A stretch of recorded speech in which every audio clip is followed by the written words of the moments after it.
तो जय हिंद दोस्तों, आपका अपने चैनल यस की हम स्टडी पर एक बार फिर स्वागत है। बहुत ही महत्वपूर्ण वीडियो के साथ आपके सामने हाजिर है मेरे प्यारे बच्चों। यहाँ पर हम आपको अच्छी तरीके से बताने वाले हैं और आपको समझाने वाले कक्षा 12 रसायन विज्ञान 2023 मॉडल पेपर पर मोस्ट इंपॉर्टेंट क्वेश्चंस की बात करेंगे और यहाँ से आपके क्वेश्चंस पूछे जाने वाले हैं। तो 95% आपके एग्जाम में यही से क्वेश्चन पूछा जाने वाला है, जो कि आपके लिए बहुत ही इंपॉर्टेंट है, बहुत ही महत्वपूर्ण है। अगर आपको इसकी पीडीएफ चाहिए ना, मेरे पास जो पीडीएफ मिल जाएगी। पीडीएफ कहाँ मिलेगी?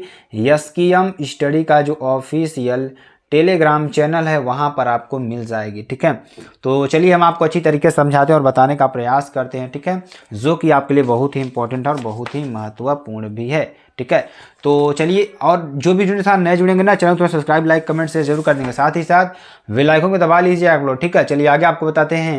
इसमें देखिए आपका क्वेश्चन क्या है। क्वेश्चन बहुत ही इंपॉर्टेंट है, बहुत ही महत्वपूर्ण है। ठीक है, तो चलिए हम आपको अच्छी तरीके क्वेश्चन को बताते हैं। क्वेश्चन देखिए, क्वेश्चन क्या कर रहा है उसको आपको अच्छी तरीके से समझना होगा, तभी आप समझ पाएंगे, अन्यथा समझ नहीं पाएंगे। ठीक है, क्या कर रहा है क्वेश्चन? क्वेश्चन बहुत ही अच्छी तरीके से क्या कर रहा है मेरे प्यारे बच्चों कि संक्रमण तत्वों में जटिल यौगिक बनाने की प्रवृत्ति अधिक क्यों होती है। जो संक्रमण तत्व होते हैं ना, उसमें जटिल यौगिक बनाने की प्रवृत्ति अधिक क्यों होती है।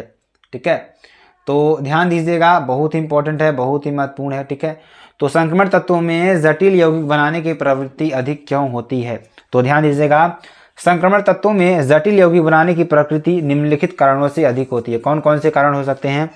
धातु आयनों का छोटा आकार। किसका? धातु आयनों का छोटा आकार। धातु आयनों का उच्च नाभिकीय आवेश। जो धातु आयन होते हैं ना, उनका उच्च नाभिकीय आवेश। ठीक है, और लिगैंड द्वारा प्रदान किए गए इलेक्ट्रॉनों के एकाकी युग्मों को ग्रहण करने के लिए उपयुक्त ऊर्जा के रिक्त डी कक्षकों की प्राप्यता। किसकी? लिगैंड द्वारा प्रदान किए गए इलेक्ट्रॉनों के एकाकी युग्मों को ग्रहण करने के लिए उपयुक्त ऊर्जा के रिक्त डी कक्षकों की प्राप्यता। ठीक है, आपके लिए हो जाएगी। अगला देखिए क्या है, क्वेश्चन बहुत ही इंपॉर्टेंट है। ठीक है, ऐसे क्वेश्चन ही आपके एग्जाम में आने वाले हैं। ठीक है, प्रभावी परमाणु क्रमांक क्या है? उदाहरण द्वारा समझाइए। क्या प्रभावी परमाणु क्रमांक क्या है? उदाहरण द्वारा आपको समझाना है। तो प्रभावी परमाणु क्रमांक क्या है? प्रभावी परमाणु क्रमांक बराबर क्या होता है? परमाणु क्रमांक प्लस ग्रहण किए गए इलेक्ट्रॉनों की संख्या। क्या होता है? परमाणु क्रमांक प्लस ग्रहण किए गए इलेक्ट्रॉनों की संख्या बराबर त्याग किए गए इलेक्ट्रॉनों की संख्या। क्या?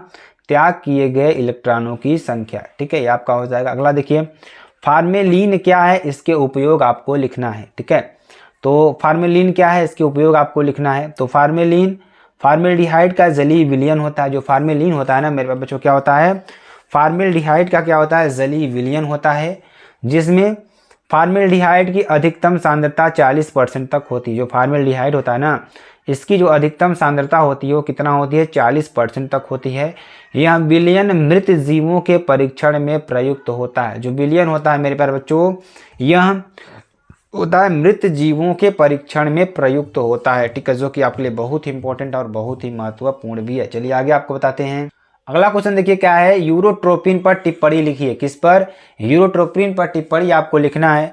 तो फार्मेल्डिहाइड अमोनिया से अभिक्रिया करके हेक्सामेथिलीन टेट्रामीन बनाती है। क्या बनाती है? जो फार्मेल्डिहाइड है ना, अमोनिया से अभिक्रिया करके क्या बनाती है? करके हेक्सामेथिलीन टेट्रामीन बनाती है। हेक्सामेथिलीन टेट्रामीन बनाती है, जिसे हेक्सामीन या यूरोट्रोपिन कहते हैं। जिसे क्या कहते हैं? हेक्सामीन या यूरोट्रोपिन कहते हैं। ठीक है, ये आपके लिए हो जाएगा। तो यहाँ पर देखिए क्या बन रहा है, 6SCHO। क्या बन रहा है? 6SCHO प्लस 4NH3, जिसे आप क्या कहते हैं? फार्मेल्डिहाइड और अमोनिया कहते हैं। ये क्रिया करके क्या बनाएगा? CH2 का होल पावर 6N4, जिसे आप क्या कहते हैं? यूरोट्रोपिन कहते हैं, प्लस 6H2O आपका बनाएगा। ठीक है, जो कि आपके लिए बहुत ही इंपॉर्टेंट है। चलिए अगला देखेंगे, एनिलीन की क्लोरोबेंजीन द्वारा कैसे प्राप्त कीजिएगा। किसको? एनिलीन को क्लोरोबेंजीन द्वारा कैसे प्राप्त कीजिएगा। तो चलिए हम आपको बताते हैं। तो क्लोरोबेंजीन को जल क्यूप्रस ऑक्साइड, किससे? जो क्लोरोबेंजीन होता है इसको जब क्यूप्रस ऑक्साइड, ठीक है, Cu2O की उपस्थिति में 200 डिग्री सेंटीग्रेड, कितना? 200 डिग्री सेंटीग्रेड, ठीक है, ताप तथा 60 वायुमंडलीय दाब, ठीक है, याद कर लीजिए मेरे प्यारे बच्चों, कितना? जब क्लोरोबेंजीन को कहाँ, ध्यान दीजिएगा, बहुत इंपॉर्टेंट है, बहुत ही महत्वपूर्ण है। ठीक है, तो यहाँ पर क्या हो जाएगा, जब हम क्लोरोबेंजीन को जब क्यूप्रस ऑक्साइड Cu2O, ठीक है, की उपस्थिति में 200 डिग्री सेंटीग्रेड ताप तथा कितना 200 डिग्री सेंटीग्रेड ताप तथा 60 वायुमंडलीय दाब, कितना 60 वायुमंडलीय दाब, ठीक है, तो 60 वायुमंडलीय दाब, ठीक है, और पर जलीय अमोनिया के साथ, किसके साथ, जलीय अमोनिया के साथ, ठीक है, गर्म किया जाता है तो क्या बनाएगा मेरे प्यारे बच्चों, अगर गर्म करेंगे तो बनाएगा क्या, बनाएगा क्या मेरे प्यारे बच्चों, तो एनिलीन प्राप्त होती है। क्या प्राप्त होती है, एनिलीन प्राप्त होती है। 2C6H5Cl प्लस 2NH3, ठीक है, प्लस Cu2O क्रिया करके 200 डिग्री सेंटीग्रेड पर क्रिया करके और 60 ATM दाब पर क्रिया करके क्या बनाएगा, 2C6H5NH2 plus Cu2Cl2 plus H2O आपका बनाएगा, ठीक है, जो कि आपके लिए बहुत ही इंपॉर्टेंट और बहुत ही महत्वपूर्ण है। चलिए आगे आपको बताते, अगला देखिए क्या है, संक्रमण तत्वों की परमाणु त्रिज्याएं किसी श्रेणी में किस प्रकार परिवर्तित होती हैं। जो संक्रमण तत्व होते हैं ना, उनकी जो परमाणु त्रिज्याएं हैं किसी श्रेणी में किस प्रकार परिवर्तित होती हैं, ठीक है, तो सामान्यतः एक विशिष्ट श्रेणी से, किससे, सामान्यतः एक विशिष्ट श्रेणी से संबंधित संक्रमण तत्वों की जो परमाणु त्रिज्याएं हैं परमाणु क्रमांक के बढ़ने के साथ, किसके साथ, परमाणु क्रमांक के बढ़ने के साथ, ठीक है, जो कि बहुत ही इंपॉर्टेंट है, बहुत ही महत्वपूर्ण है, ठीक है, तो बहुत ही इंपॉर्टेंट है मेरे प्यारे बच्चों, जो आपके लिए वेरी वेरी मोस्ट इंपॉर्टेंट है, बहुत ही इंपॉर्टेंट है, बहुत ही महत्वपूर्ण है, ठीक है, क्या है, सामान्यतः एक विशिष्ट श्रेणी से संबंधित संक्रमण तत्वों की परमाणु त्रिज्याएं परमाणु क्रमांक के बढ़ने के साथ घटती जाती हैं। प्रत्येक श्रेणी के अंत में, ठीक है, प्रत्येक श्रेणी के अंत में परमाणु त्रिज्याओं में थोड़ी वृद्धि देखने को मिलती है। क्या देखने को मिलती है, थोड़ी वृद्धि देखने को मिलती है। समूह में नीचे की ओर जाने पर संक्रमण तत्वों की परमाणु त्रिज्याओं में वृद्धि होती है। जब समूह में हम नीचे की ओर जाएंगे तो जो हमारी परमाणु त्रिज्याएं हैं, ठीक है, जाने पर संक्रमण तत्वों की जो परमाणु त्रिज्याएं हैं त्रिज्याओं में वृद्धि होती है। द्वितीय और तृतीय संक्रमण श्रेणी के तत्वों की परमाणु त्रिज्याएं लगभग समान रहती हैं। किन कौन सी, द्वितीय और तृतीय संक्रमण श्रेणी की जो तत्वों की परमाणु त्रिज्याएं हैं लगभग समान रहती हैं, ठीक है, ये आपका हो जाएगा। अगला क्वेश्चन देखेंगे, इसका आंसर आप सभी लोग दीजिएगा। निम्नलिखित में संक्रमण धातु ऑक्साइड लौह चुंबकत्व गुण दर्शाता है, तो कौन कौन सा है, देखिए MnO2, TiO2 या VO2 या CrO2। तो आंसर क्या हो जाएगा, आपका आंसर क्या हो जाएगा मेरे बच्चों, क्या हो जाएगा यहाँ पर CrO2, ठीक है, क्या हो जाएगा CrO2 आपका हो जाएगा। चलिए आगे आपको बताते हैं।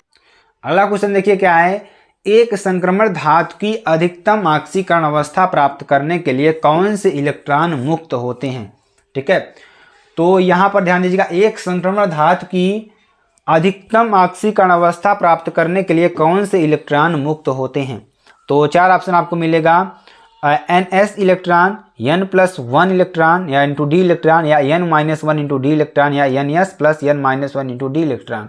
तो आंसर क्या हो जाएगा, NS + N-1 × D इलेक्ट्रॉन, ठीक है। अगला देखिए, संक्रमण धातु जो परिवर्ती ऑक्सीकरण अवस्था प्रदर्शित नहीं करती है। तो यहाँ पे चार ऑप्शन आपको मिलेगा, TI, V, FE और ZN। तो आंसर क्या हो जाएगा, ZN, क्या हो जाएगा, ZN आपका आंसर हो जाएगा। चलिए आगे आपको बताते हैं।